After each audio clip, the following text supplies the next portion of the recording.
I guess the cliché opening would be to tell you that I thought I had a good marriage and was blindsided by my wife's infidelity. The truth is that our marriage had been going downhill for some time. The shock was that my loving wife believed that I would be submissive to her demands and would allow her to humiliate me. For me, it comes down to people mistaking kindness and for weakness. Let me introduce myself and my wife and explain. My name is Kevin Stoffman, I'm 42 and married to Tammy. Tammy just turned 40. We've been married for 20 years with a 19-year-old daughter who is in her first year of college. Our marriage had been going stale for several years. Tammy had become distant and uninterested in our relationship. We still had intimacy, but it was diminishing. I believe that it was turning 40 and becoming an empty nester that sent my wife off the deep end. Unfortunately, it was our daughter Robin who found the first evidence of my wife's insanity. She was home over Christmas break, and on her last day before heading back to college, she needed to use a computer. I was using mine, so I told her to grab the spare one in our closet. I didn't think it had been used since my wife got a new computer for her birthday some months ago. 30 minutes after I gave the computer to Robin, she came storming into my office. "Dad, what kind of kinky stuff are you into?" I looked at her puzzled. "I mean all the adult videos you've been looking at, and what's up with all the holding crap?" Robin put the computer in front of me, showing me an untitled folder with a ton of videos. "I looked a few and they are all that kinky videos. I can't believe you are into that stuff." "How do you know about that? You're only 19, I asked. "Come on, Dad, I'm not a baby. When did you get into this stuff?" Shocked, I looked at the folder. "That is your mother's computer. She's the only one who has ever used it." We continued to poke around on the computer, finding other folders. Another folder contained several articles on how to manipulate your husband into becoming submissive. It dawned on me that what we were looking at was several months old. We still had about an hour before Tammy would be home, so I had an idea to look at Tammy's new computer. Robin retrieved it while I powered down the old one. "This isn't going to work. She has her new one password protected." I grabbed her hand, walking her into the bedroom that was Tammy's office. Hidden underneath the desk drawer was a sheet of paper. "Your mother is not good at remembering her passwords. When she got the old computer, I suggested that she write down all her passwords and keep them in one place." I opened a drawer, pulling out a paper that had the passwords for our household sites. Robin looked at, "This doesn't have the password for her new computer." "I know," I said, reaching under the desk and pulling out another piece of paper. "This is her secret sheet. Like most things, she thinks she is clever in hiding this sheet. I saw her putting it here but never needed to look at it till now." I took a picture of the paper before putting it back in its hiding place. In seconds, her new computer was open with us searching for it. We found more submissive videos and articles on holding. Our search was cut short when we heard the garage door opening. We quickly powered down the computer, putting it back in the spot we found it. The items we found were kinky but didn't tell us if she was doing anything other than watching adult videos. Robin agreed not to say anything on the condition that I keep her updated on my investigation. My investigation was only beginning as Robin went back to school. Robin was convinced that her mother was up to something other than just watching adult videos. She had noticed the same changes in my wife's attitude toward me that I had observed. Tammy's attitude toward Robin was different too, but in a different way. I was hoping that Tammy had just an interest in adult videos, but deep inside I knew it was more. With work and other activities, it was nearly a week before I had enough alone time to search Tammy's computers. It was searching her browser history that I stumbled on her secret email account. Her secret sheet of passwords was not completely obvious as to what the passwords went to, but there were enough clues to quickly access her email account. Lucky for me, Tammy kept most of her emails. Most of the emails were with Mistress B. Mistress B was her self-titled submissive advisor. There was a long string of conversations with Mistress B encouraging Tammy to turn me into a submissive husband. Tammy had explained to Mistress B that I would agree to do most of what Tammy asked, and never argued with her. In most cases, she said I would give in rather than argue. Mistress B had the opinion that I must be a wimp and would easily be a willing, submissive husband. At one point, Tammy questioned her on what to do if I resisted. Mistress B told her to threaten me with divorce. She said that I would lose everything in a divorce and be living in a shoebox paying Tammy to be with her lovers. I had to admit I was uneducated about divorce law. Certainly I was aware that most men got screwed in a divorce even when they had done nothing wrong. Immediately, I made an appointment with one of the best divorce lawyers in the city. I sat down with Jackie Stone telling her my situation. Her assistant gave me a form to fill out with our employment and assets. She would look it over and have some answers for me in a couple of days. The big smile on Mrs. Stone's face when I walked into her office told me a lot. Don't worry, Kevin. If you do have to live in a shoebox, it will be a really nice one. People should not listen to non-lawyers who don't have all the facts. Your wife is going to have a huge problem if she divorces you. I'm betting her so-called expert didn't even ask what you two did for a living. Your wife's business is valued at close to $1 million, but the liquid assets are not even half that. We will make an immediate demand for half the value of the company. She will have to find a way to pay you $500,000 or sell it. Her income will be calculated at the time we file, which will be equal to yours, so she will not get any maintenance. I can't advise you to do this, but your house is almost paid for.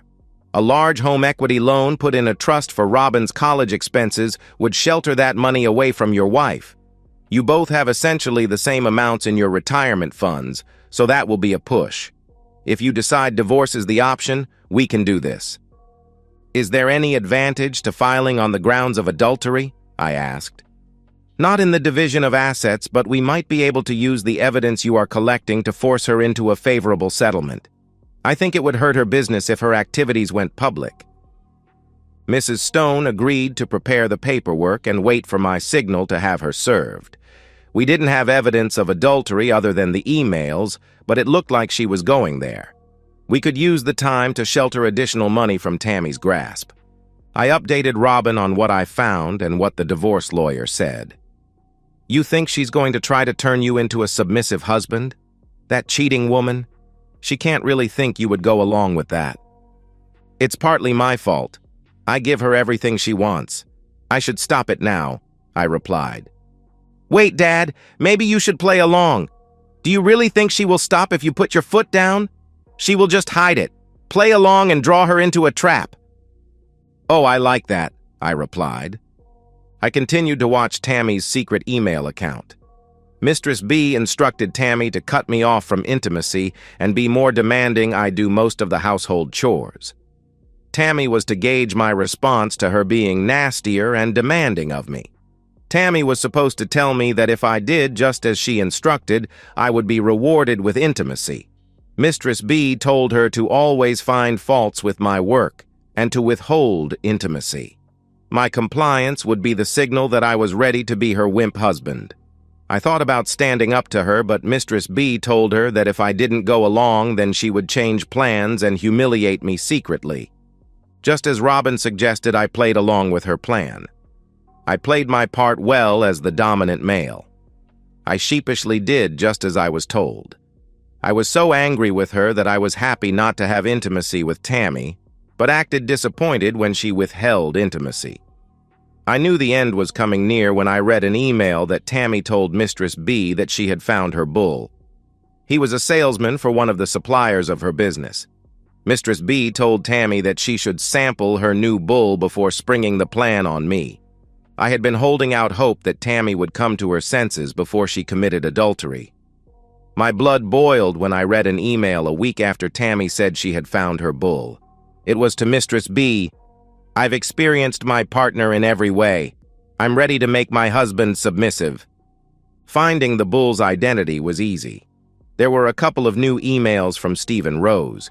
He was thanking Tammy for a great night of intimacy. The last email, dated yesterday, was telling Tammy how much he was looking forward to putting me in my place.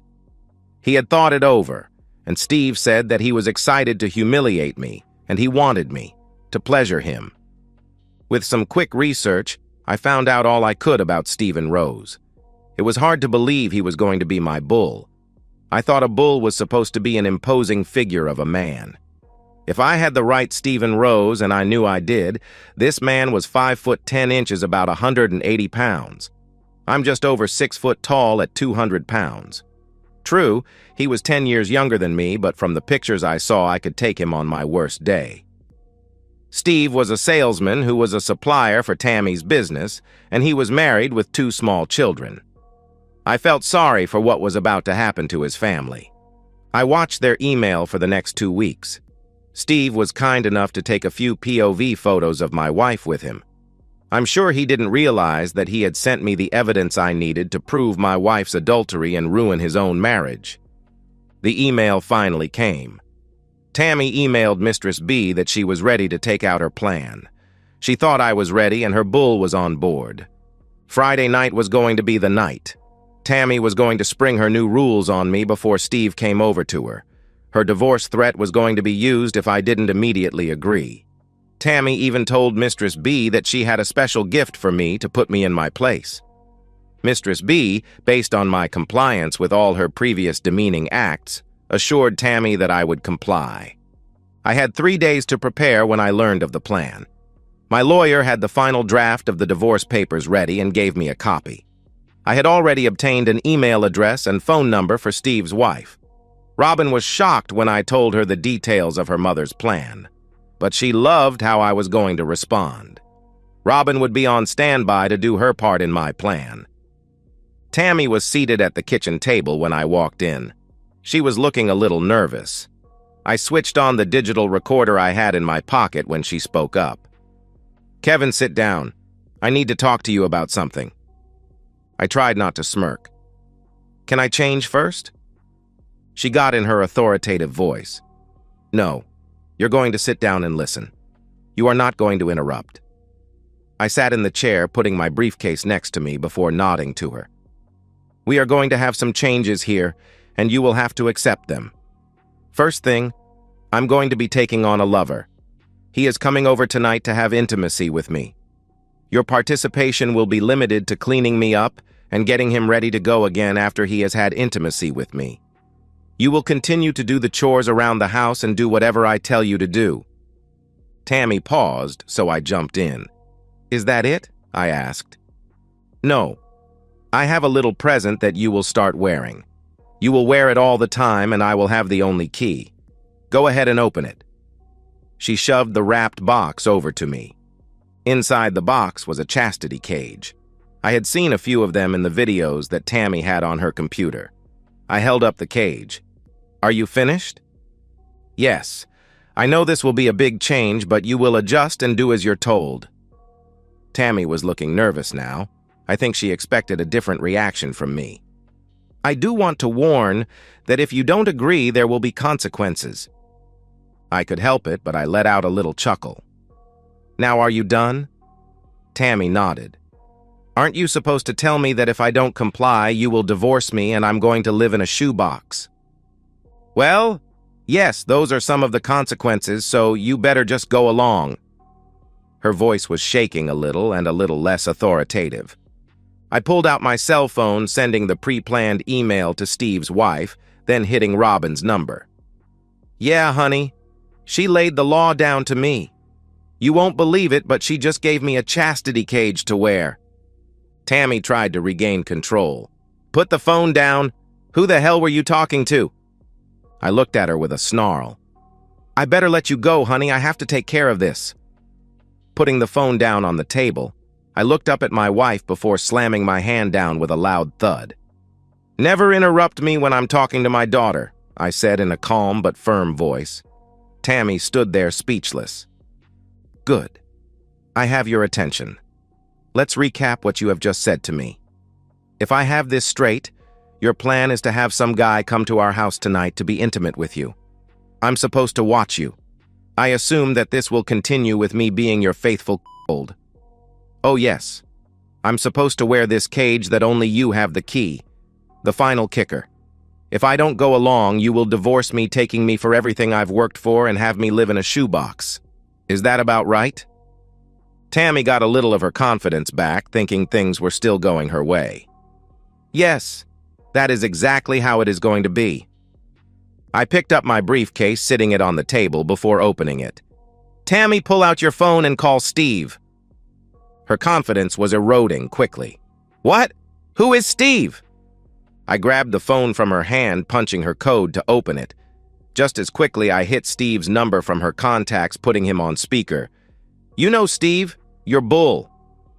Steve answered on the first ring. "Hey, baby. How did the wimp take it? Is he ready?" "Sorry, Steve, but this isn't baby. This is the wimp. I need to ask you a few questions, Steve. When you started with my wife, did you tell her you were married with 2 small kids? From my wife's reaction, I guess you didn't. More importantly, did you tell your wife that you were going to spend the evening with my wife? By your silence, I guess not. Don't worry, I took care of that for you. I'm sure she will take it very well, and I really appreciate the pictures of you and my wife. I'm sure your wife will be able to use them in her divorce. I know I will use them in mine." "You son of a blip, I'll kill you," Steve answered angrily. "Oh my, that sounds like a threat to do serious physical injury to me." I reached into my briefcase, pulling out my handgun. Tammy shrieked when she saw it. "Tammy, be quiet now. I'm talking to your bull. Steve, are you familiar with guns?" I pulled the slide back on my gun.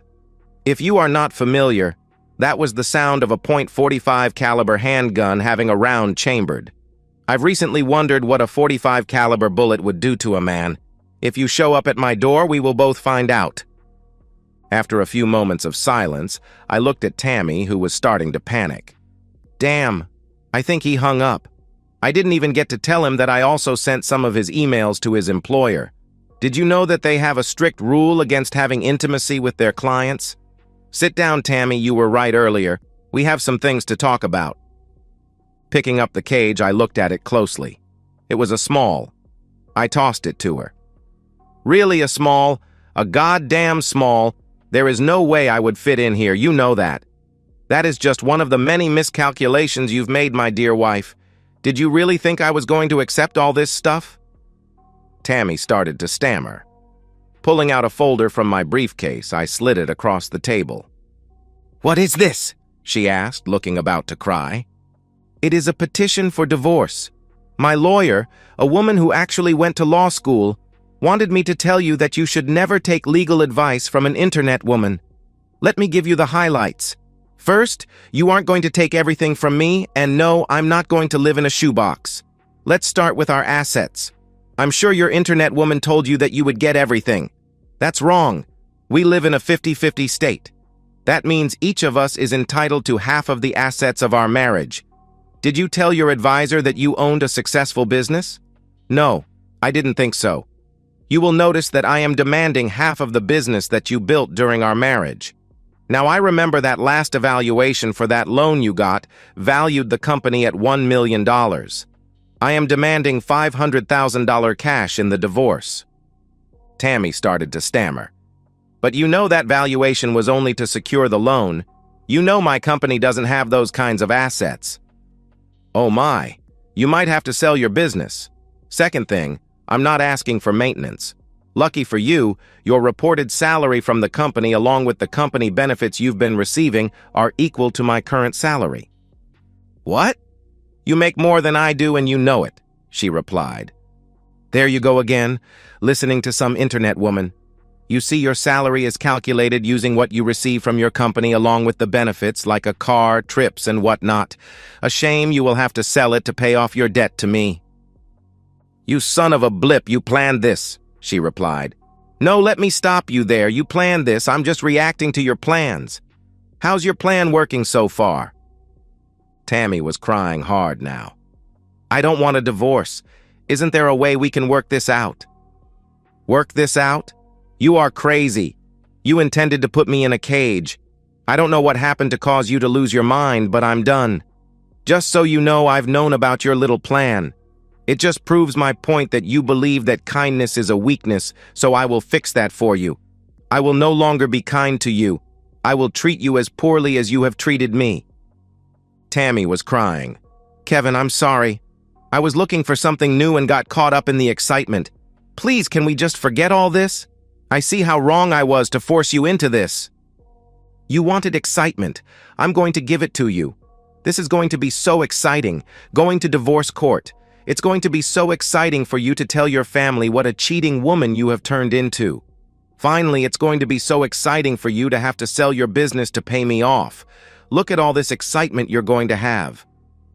Tammy continued to argue with me that she was sorry and didn't mean for this to turn out this way.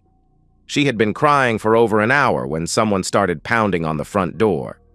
With the loud pounding, I was pretty sure I knew who was at the door. I grabbed my .45 before going to the door. As I got to the door, a voice yelled through the door, "Open the door, you son of blip!" I backed away from the door, pulling out my phone and dialing 911. "Yes, I need the police to respond to my residence immediately. My wife's boyfriend is at the door threatening me. I don't know if he is armed, but I am. If he comes through the door, I'm going to shoot him to protect myself." I put the phone down, leaving it still connected to 911. "Steve, get away from my door. I've called the police and they are on their way." Steve was banging on the door harder now. The loud booms made clear he was trying to break in. "I'm going to kill you." I was tempted to unlock the deadbolt to let him break in and shoot him. Before I could do that, I heard the sirens coming down the street. Through the door, I could hear the police yelling at Steve to show his hands and step away from the door. When he didn't cooperate, I heard one of the officers announce, "Taser deployed." We found out later that Steve's wife lost it when she got my email running to her father. Her father lived next door, so he was there waiting when Steve drove up. Steve was barely able to escape with his life before he drove back to my door. I noticed large dents in the side of his car after he was arrested. They looked like baseball bat dents. Too bad his father-in-law didn't catch him before tried to break into our house with a gun, might have saved him jail time. The incident with Steve helped me get a restraining order against Steve, though I wouldn't need it till he got out of jail. I threatened Tammy with a restraining order if she didn't move out.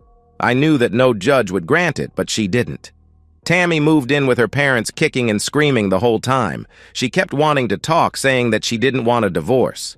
Tammy got a lawyer who insisted on a face-to-face meeting to work out the details of the divorce. Mrs. Stone told me to be ready for her to attack everything in the divorce petition, as the lawyer she hired was, in Mrs. Stone's words, a real scumbag. While he would talk loudly, she said he wasn't very bright. I was not to let him intimidate me. As expected, Tammy and her lawyer tried to talk me out of the divorce. She tried acting all sweet and innocent. "Honey, this was all a big mistake. I thought this would enhance our marriage. You have to believe me that Steve and I never had intimacy. I didn't cheat on you." I just stared back at her, not saying a word. Her sleazy lawyer spoke up. "Mr. Stoffman, we are willing to forget all this nonsense and forgive you for making baseless allegations of infidelity against Mrs. Stoffman. But if you insist on proceeding, we will be countersuing for slandering Mrs. Stoffman's good name." I laughed, looking at my lawyer. "You said they would try this?" Mrs. Stone opened one of the folders and slid several pictures to Tammy and her lawyer. "I think these will prove differently. This shows you pleasuring him. I guess that isn't cheating. This one shows him with you from behind. I guess you could say that isn't you, but I'd know that back anywhere, including that little mole on your butt cheek. Oh, here's one of you riding. Steve takes nice photos, doesn't he? Did my future ex-wife forget to tell you I have these pictures thanks to her would-be bull?" I paused, then looked right at Tammy. "I'm not stopping the divorce. You can fight all you want, but I'm done with you." I pushed another photo to her lawyer. "Here's a picture of the cage she wanted to put. No, I will not forget or forgive." Tammy and her lawyer started whispering. It was apparent that Tammy had not told him that Steve had taken pictures of them. Things were getting heated, but all I could make out was Tammy telling him, "He said he had pictures, but I didn't believe him. I had my eyes closed. I wasn't watching him while he was with me."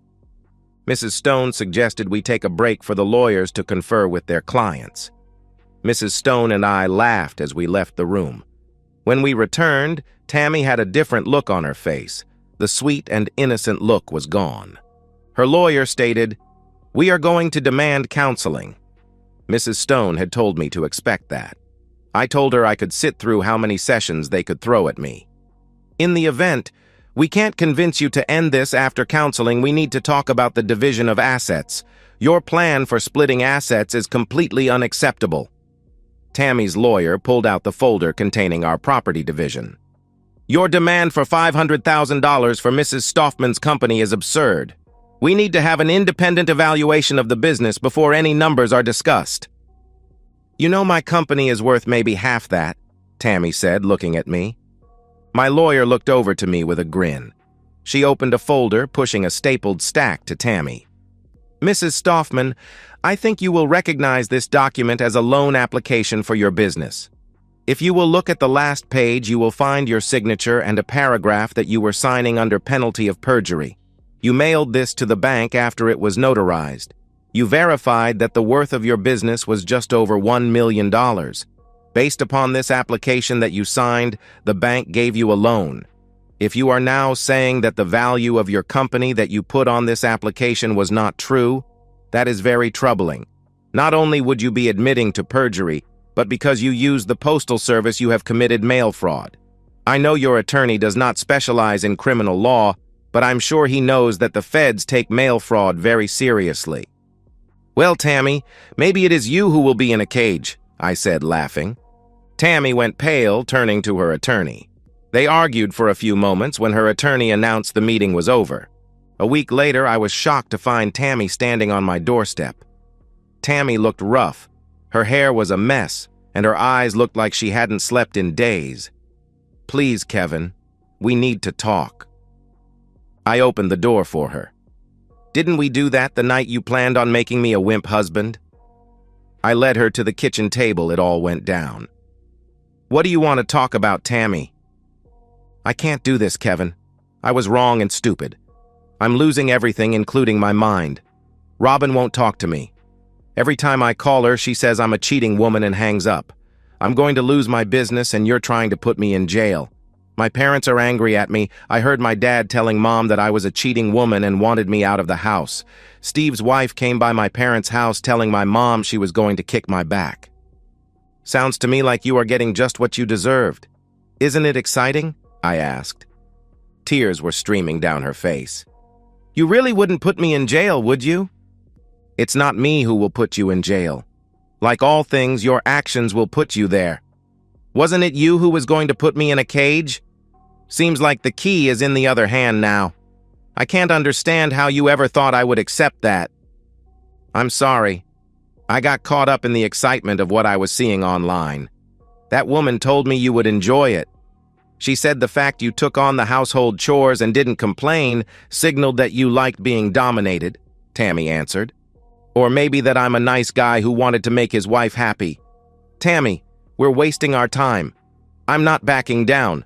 I would hate for you to take my compliance as a sign that I wanted to be a wimp.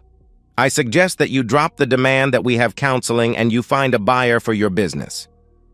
She fired her attorney and hired one less sleazy. The new attorney told her she was in a losing battle. He advised her to cut her losses. 2 months later, we were back in the same conference room at my lawyer's firm. Tammy looked as bad as she did when she showed up at my house. She looked completely defeated when she walked into the conference room. Mrs. Stone told me that Tammy had a contract to sell her business. After paying off her loans, she would clear only about $400,000. Their initial offer was for half. We rejected that offer and started off wanting it all. The meeting was to finalize the financial details of the divorce. Tammy's lawyer cleared his throat, pushing a folder to my lawyer. My client agrees to your latest settlement offer. Mr. Stoffman will have sole title to the marital house. Each party will retain their respective retirement accounts. The bank accounts were split 50-50 and will stay that way. The final item is Mrs. Stoffman's business. There is a contract on the business for $400,000. Once Mrs. Stoffman receives the funds, Mr. Stoffman will receive a check for $320,000. I'm assuming that we don't need to put Mr. Stoffman's agreement not to bring up the unpleasantries of that loan paperwork in the settlement agreement. Mrs. Stone stood up. No, I don't think you want that in writing anywhere. All we need to do now is file the signed divorce papers with this settlement. I think we are done here." I felt a little sorry for Tammy as the tears were running down her face. She looked up at me. "Can we have just a few minutes to talk?"